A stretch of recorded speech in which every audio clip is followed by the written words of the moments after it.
mientras se recogen las ofrendas,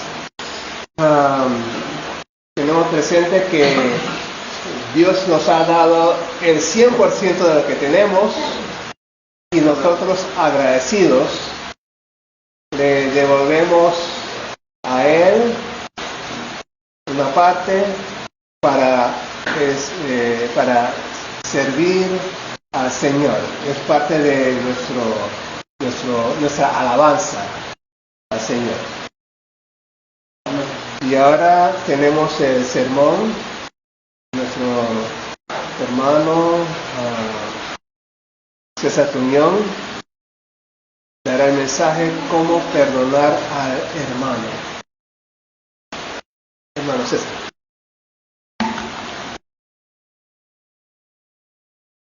Buenos días, hermanos. Hermanos, un tema como este es tan pertinente porque creo que todos estamos o hemos estado en situaciones donde hemos tenido que perdonar a alguien y también hemos estado en situaciones donde todos hemos tenido que ser perdonados. Por lo tanto, este tema nos atañe a todos. De igual manera, tanto a ustedes como a mí. En esta mañana se tuvieron las lecturas relacionadas con esta semana que empieza la 15ª semana después del Adviento, y las lecturas fueron, así como hemos leído, Ezequiel 33 del 7 al 9, Salmos 32 del 1 al 7, Romanos 13 del 1 al 10 y Mateo 18 del 1 al 20, cada una de ellas con una relación de todo lo que hemos visto. En Ezequiel capítulo 33, versículos del 7 al 9, vemos a Dios hablando a Ezequiel diciéndole que si un atalaya, viendo el peligro, apercibiere a los que están dentro de la aldea, de la villa, etcétera, del peligro que viene, pero esas personas no hicieran nada para protegerse, huir o cubrirse, dice, bueno, por su culpa perecieron. Tú fuiste librado, el atalaya fue librado de la culpa de la muerte de las personas. Pero si él ve el peligro, el atalaya está en un lugar alto, ve el peligro y no dice nada, viene la matanza y entonces él es culpable de lo que sucedió. De igual manera, el profeta Ezequiel nos dice que nuestra misión es la de un atalaya. Es apercibir al que está en pecado, de que viene el castigo, de que viene la condenación.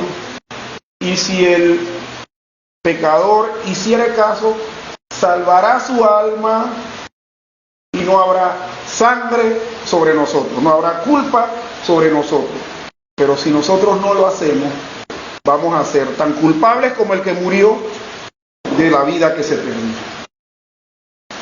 En el Salmo capítulo 32, versículos 1 al 7, bueno, vemos al salmista David. Salmista David, hablando de la dicha del perdón.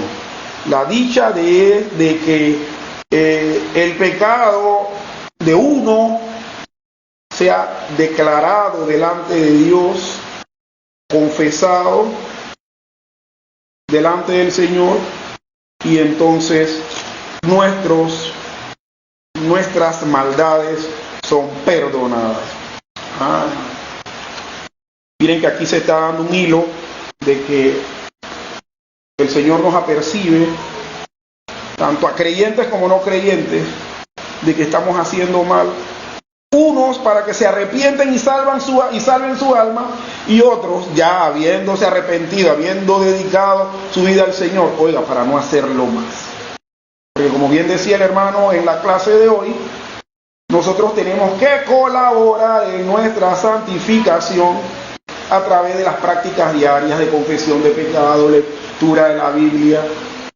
¿Por qué? Porque lo demás entonces lo hace el Santo Espíritu de Dios.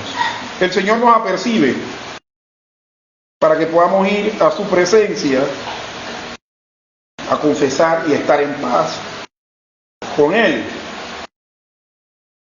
En Romanos capítulo 13, del 1 al 10, se nos habla de los deberes cristianos y quiero, hermanos, que sepan que en mi vida cristiana, en la que he tenido hasta ahora, este pasaje siempre me causó algo, un poquito de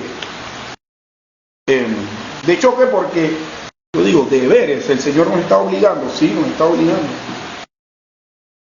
De hecho, nos está mandando un mensaje primero de someternos a todas las autoridades, porque si le hacemos caso a las autoridades, le hacemos caso a Dios, porque los que gobiernan, sea como sea, sean malos o buenos, están puestos coyunturalmente con Dios en el momento que están gobernando. Y nos da una serie también de recomendaciones: que paguemos nuestros tributos, que no debamos nada a nadie, que no adulteremos, que no matemos. Es decir, nos recuerda los 10 mandamientos y al final nos dice, bueno, el amor no hace mal al prójimo, así que el cumplimiento de la ley es el amor. El cumplimiento de todos estos deberes, hermanos, ¿lo hacemos? Como dice 2 Corintios 9, ¿por obligación? No, por amor. Estamos viendo el hilo. El Señor nos está diciendo que nos apercibe. Cual atalaya, nosotros debemos tomar atención a la advertencia. También nos dice en el libro de los Salmos, en el capítulo 32, que estas advertencias son tales para que nosotros podamos ir oportunamente a la presencia de Dios a ponernos en paz con Él. Pero que estas advertencias que el Señor nos hace y que muchas veces nos hace a manera de mandamiento, debemos nosotros observarlas, cumplirlas y obedecerlas. No porque no quiero escuchar más al hermano César hablando de eso, o al hermano Reinaldo, o al hermano Jairo hablando de eso, sino porque amamos al Señor.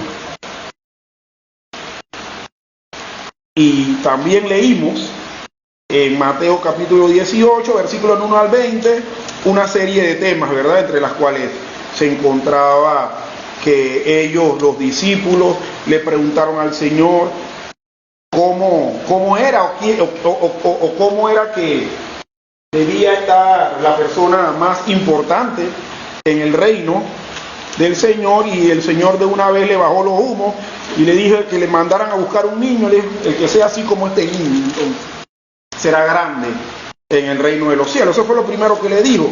También le dijo que cualquiera que reciba en su nombre a un niño como este, a él le recibe. También le habló de las ocasiones de caer. Vamos a tener muchas ocasiones de caer. Que si tu mano es ocasión de caer, córtatelo. Obviamente, hermanos, el Señor no estaba hablando de manera literal. ¿Usted sabe cuántos mutilados entonces habría en este planeta o en la iglesia del Señor? Un montón. Y creo que muchos de nosotros estuviésemos en esa fila. No está hablando de la actitud de extender nuestra mano para caer, entonces mutilémosla. Si tu mano, tu pie, si tus ojos, que son ocasión de caer, entonces sácate. Que no veamos lo que no nos conviene. ¿Por qué? Porque es mejor estar mutilados, tuertos, cojos, que completos entrar al infierno. No dice que al reino de los cielos, al infierno mismo. También nos habla de las parábolas de la oveja perdida. Esta historia se hizo bastante popular en Panamá, recuerdo en una época, por una canción de Marino. Decía, eran 100 ovejas, y así. Decía que se fue por una y dejó las 99. Bueno, precisamente esto es lo que habla. De que el pastor se regocija más por aquella que se extravió y fue a buscar, que por las 99 que no se descarriaron. Así no es la voluntad de vuestro Padre que está en los cielos, que se pierda uno de estos pequeños. Y miren, curiosamente, se viene hablando de los pequeños, a los que compara con niños,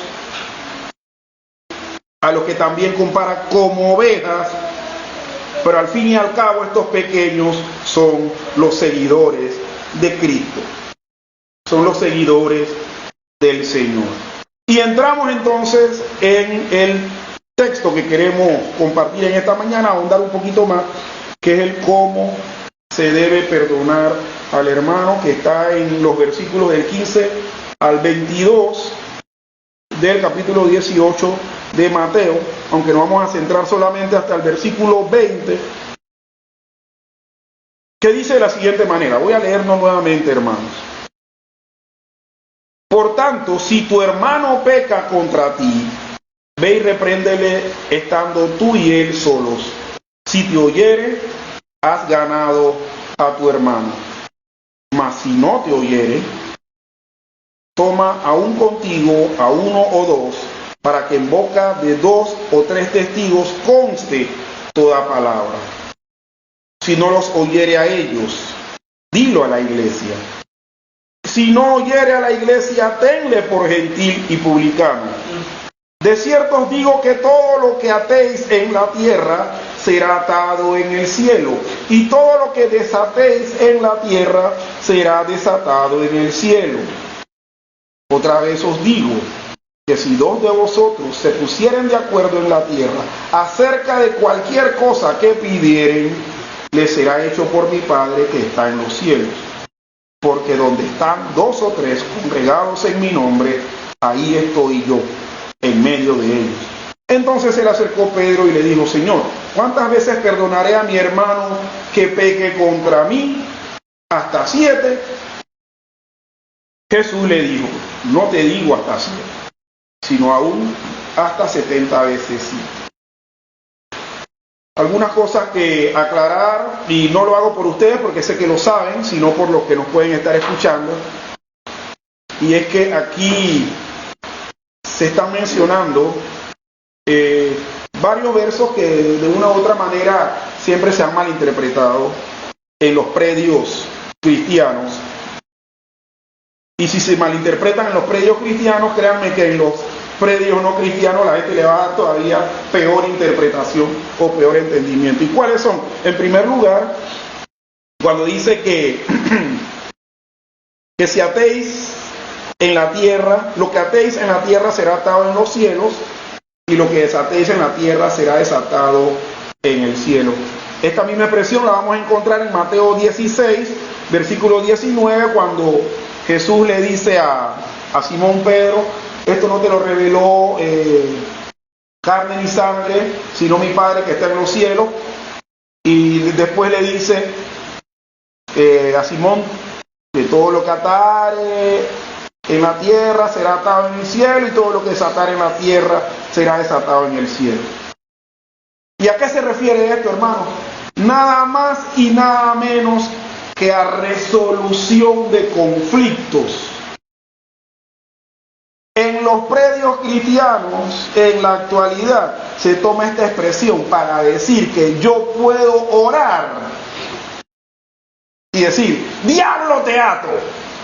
La pregunta que yo hago antes de terminar con estas aclaraciones: ¿en qué momento el contexto de esta lectura nos indica que esta frase se la dirigimos al diablo? En ningún momento, ¿verdad? Por lo tanto, cuando usemos este texto de la Biblia, precisamente va a ser en el contexto de que reunidas varias personas, entre esas líderes de la iglesia, pastores y demás, van a resolver un conflicto entre hermanos. No que estamos orando y diablo cochino, en este momento te ato para que no estés haciendo maldades por ahí. Primero, no se refiere a eso. Y segundo, cuando uno ora a Dios, uno no está orando a Satanás. Así que eso en primer lugar para aclarar. Y lo segundo, es la frase esta que dice que, porque donde hay 2 o 3 reunidos en mi nombre, ahí estoy yo en medio de ellos. Bueno, precisamente esta frase también está en el mismo contexto, porque los que están reunidos en su nombre son los que están atando y desatando, los que están resolviendo el conflicto. ¿Y cómo se utiliza mal? Bueno, muchas veces la gente cuando está reunida en congregación y está cantando, dice, porque estamos 2 o 3 reunidos en tu nombre, y no es el contexto. De hecho, hay hasta un cántico, yo lo recuerdo, que decía, que Dios está aquí, qué hermoso es, Él nos prometió donde hay 2 o 3, quédate Señor, y la gente lo cantaba porque estaban reunidos alabando al Señor. No, aquí ni siquiera se está haciendo alusión de que están en un culto, o que están en un servicio de adoración, que están en una reunión, en un cónclave, como usted le quiera llamar, pero están arreglando conflictos, están solucionando, están atando y desatando. Miren, hermanos, esto es importante, porque si estas cosas no las entendemos, mucho menos vamos a entender cuando nos toque aplicar textos de la Biblia en nuestra vida. Así que ya sabemos, hermanos, ni cuando se dice que lo que atemos en la tierra será atado en el cielo, se refiere a que nosotros tenemos poder sobre el diablo, ni lo que se dice que donde están 2 o 3 reunidos en mi nombre, eso es que estamos adorando al Señor cantando y alabando. No, se está refiriendo precisamente a el proceso que se hace para solucionar un problema. Ahora bien, como dije en un principio, cómo se debe perdonar al hermano es una realidad que nos compete a todos. Porque, hermanos, nosotros tenemos que ser francos de que de alguna u otra manera la interacción entre personas nos lleva a tener roces o nos lleva muchas veces a ofender o a ser ofendidos. Y miren cómo empieza este texto en el versículo 15, ya habiendo el Señor hablado de quién es el mayor en el reino de los cielos, las ocasiones que tenemos de caer, y la parábola de la oveja perdida nos dice, por tanto, es decir, en conclusión, si tu hermano, ese pequeño del que hemos estado hablando en estos 3 temas, peca contra ti, ve y repréndele estando tú y él solo. Si te oyere, has ganado a tu hermano. ¿Qué nos dice este primer versículo, hermanos? En medio de esa interacción diaria, permanente u ocasional que estemos teniendo con un hermano en la fe, con otro pequeño en el reino de los cielos, con otra oveja que el Señor fue a rescatar, dejando las 99 resguardadas en el redil. Si tenemos alguna situación con ellos, lo primero que tenemos que hacer es, como decimos en buen panameño, frentear al hermano. Frentearlo, ponerse enfrente de él y decirle, mire, me siento muy mal contigo por esto. Porque días atrás me dijiste esto, hiciste esto, y creo que no lo debiste hacer, etcétera, la situación que sea. Y miren que aquí la palabra del Señor pone la iniciativa de búsqueda de solución al ofendido. Muchas veces nosotros, cuando somos ofendidos, queremos que la persona que ofendió venga a nosotros, hermano. Mire, yo le voy a decir, viendo lo que como la Biblia lo está planteando, es lo más improbable que vaya a ocurrir.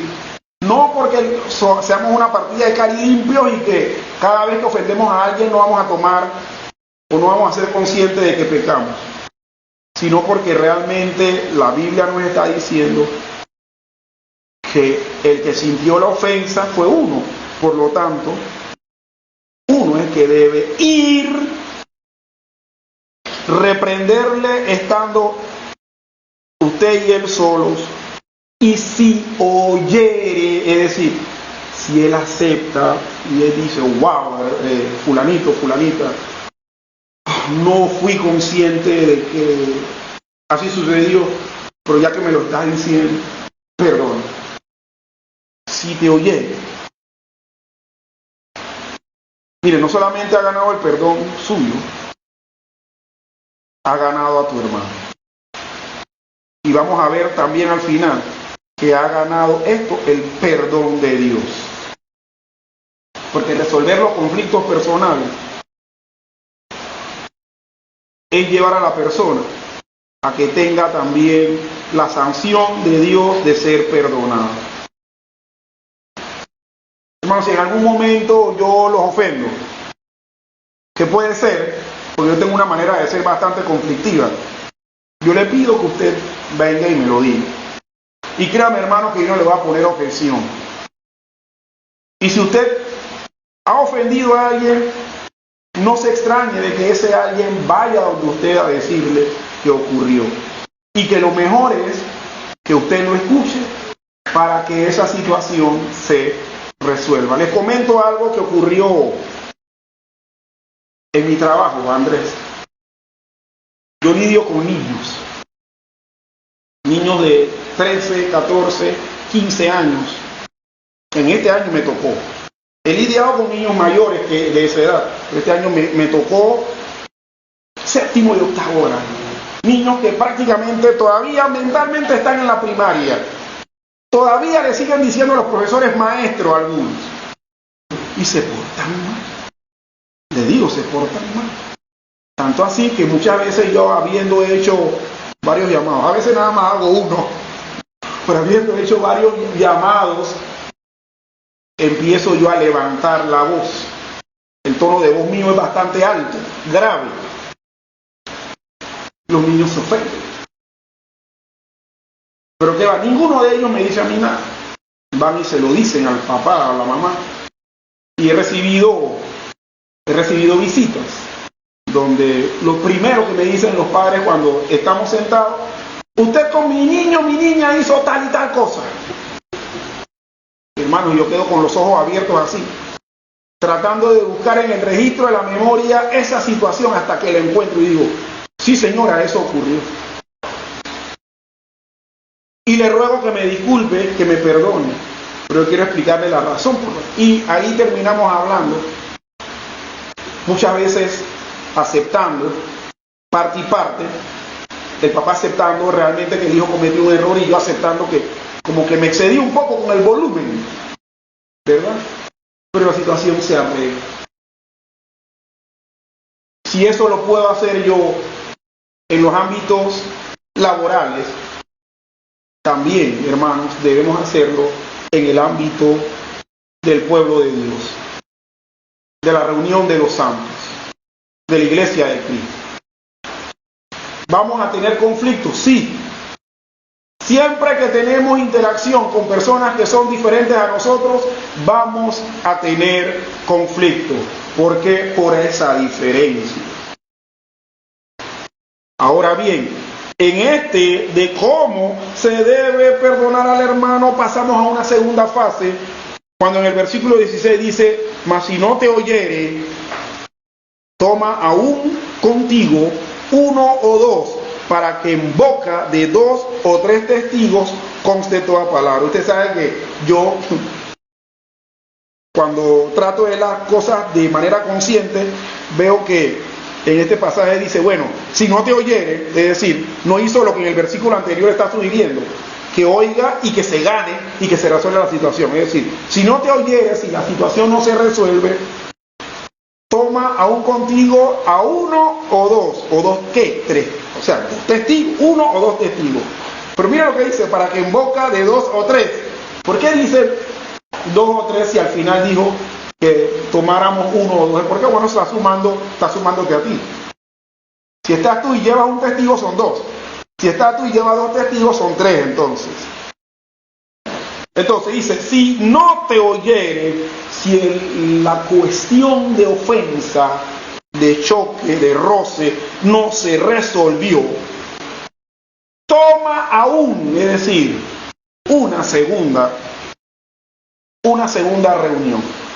Toma aún contigo uno o dos, para que en boca de 2 o 3 testigos conste toda palabra. Ahora bien, aquí en esta segunda fase debe también darse las dos opciones: si lo hiere y si no lo hiere. Si lo hiere, ¿qué es lo que va a pasar? Se gana al hermano. Nada más que en esta segunda instancia es con 1 o 2 testigos más. Pero si no lo hiere, ¿qué es lo que dice el versículo 17? Dice: si no los oyere a ellos, dilo a la iglesia. Es decir, si no oyere a los testigos que tú llevaste,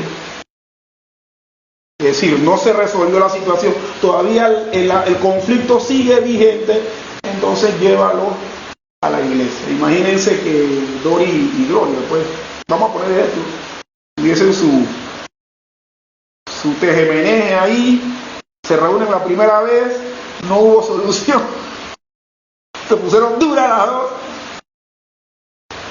se llegó a una segunda instancia, buscaron a Jairo y al hermano Reinaldo.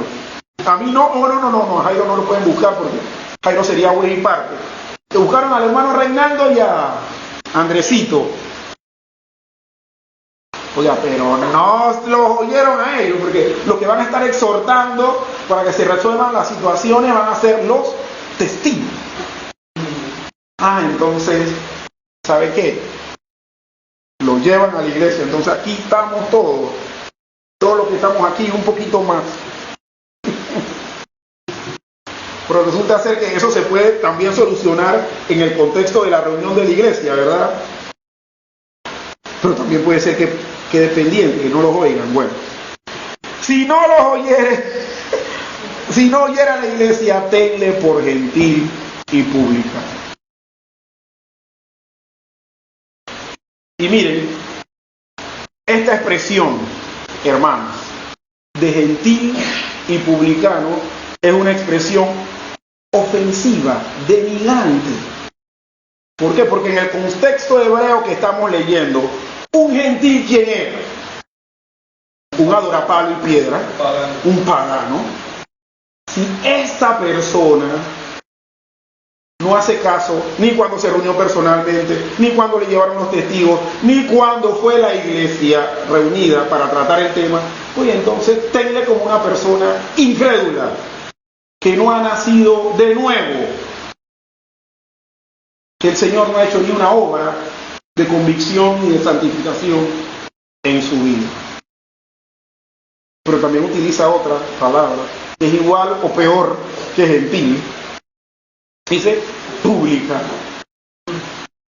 ¿El publicano quién era? El publicano era el judío, pero ¿qué hacía? Recogía impuestos para Roma, es decir, esquilmaba al pueblo y se lo daba al avasallador, al imperio romano. Pero claro, en ese sacarte a ti para llevar allá se metía en el bolsillo bastante, ¿no? Entonces a los publicanos los tenían como traidores, hipócritas. Entonces a una persona que en todo este proceso de tratar de solucionar un conflicto mantiene la negativa y tú sabes que haz lo que tú quieras, yo no te voy a pedir perdón a ti. Bueno, lo tenemos como una persona gentil y publicana, un incrédulo o un creyente hipócrita, desobediente, traidor a la causa del Señor. Yo creo, hermanos, que ninguno de nosotros quisiera que un proceso que pudiese solucionarlo de manera inmediata, cuando la persona ofensiva lleva a nosotros, se acabe y se termine, que llegue a una instancia tan grande como la de una iglesia para después ser considerados o no creyentes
desde la época del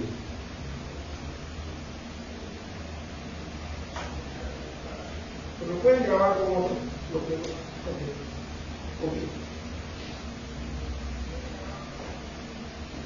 Ajá, le decía que hay un himno que dice Dios está presente, se llama así.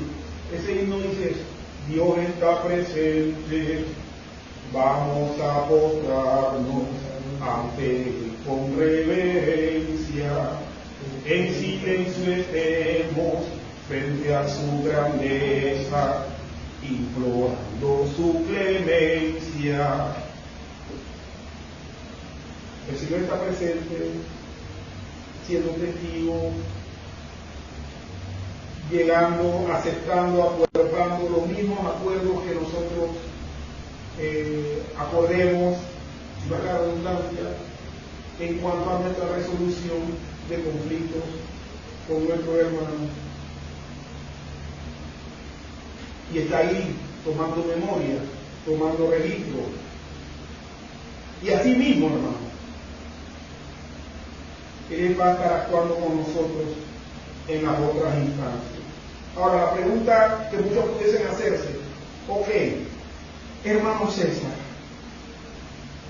¿hasta cuándo entonces yo tengo que estar perdonando a esa persona si es que lo vuelve a hacer? Bueno, la misma pregunta se hicieron los discípulos, porque Pedro fue el que se le acercó a decirle, y Pedro le puso un límite que amplio, le dijo hasta 7.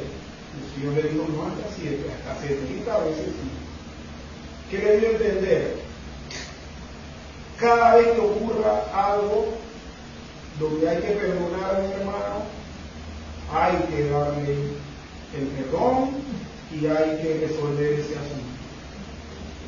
Hermano, nosotros estamos con la tendencia de cometer los errores de manera regular. Así que el Señor, sabiendo nuestra naturaleza, nos dice: mira, tú que precisamente vas a hacer lo mismo, estás cometiendo errores y ofendiendo a las demás personas muchas veces, perdona a quien te ofende, atiende las veces que sea necesario. Una de las cosas que Jesús dijo, y esto lo digo ya para finalizar, hermano, es que una de las características por la cual íbamos a ser conocidos los discípulos de Él iba a ser por el amor que nos profesásemos mutuamente, porque todos estamos reconociendo que somos una tanda de imperfectos y que así como es de amplio y extenso la misericordia de Dios, el perdón nuestro también tiene que ser. Y yo le digo a los que no han conocido al Señor, sepan que el Señor les puede dar muchas oportunidades también de resolver la ofensa que usted le hace a diario a Dios. Pero si le digo a los que no escuchan y no conocen al Señor, no abuse de eso. Va a llegar el momento en que el Señor va a acabar las instancias de consideración y lo va a tener por gentil y publicar usted también. Y no le va a dar más cable. Amén. Así que tanto a creyentes como a no creyentes, tanto a mí como a ustedes, hermanos, el Señor nos habla esta palabra en esta mañana. El Señor me lo bendiga.